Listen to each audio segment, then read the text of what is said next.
একবার না, দুইবার না, তিনবার না, ইঞ্জিনিয়ারে বলছে আপনার ঢালাই যত বেশি ভিজাবেন তত বেশি ভালো। তো যেই কথা সেই কাজ, একটা বোতল নিয়ে নিতে হবে, বোতলের পিছনটা ভালোভাবে কেটে নিতে হবে।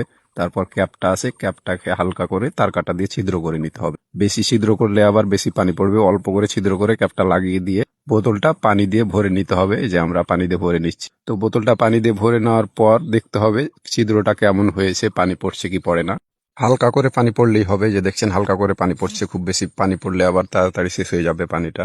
তো বোতলটা নিয়ে মই দিয়ে উঠে পিলারের মাথায় রেখে দিতে হবে। পিলারের মাথায় রেখে দিয়ে আপনাকে কি করতে হবে, বোতলটা ভালোভাবে বেঁধে দিতে হবে পিলারের রডের সাথে, যেন বাতাসে উল্টে না যায়। আর যখন আপনি পাইপ দিয়ে পানি দিবেন তখন যেন উল্টে না যায়, এই জন্য ভালোভাবে বেঁধে দিতে হবে। তো আপনাকে কি করতে হবে, সারাদিন 2বার বা 3বার বোতলটা ভরে দিতে হবে। তার সাথে সাথে কলমটা ভেজাও হয়ে যাবে, বোতলটাও ভরে যাবে।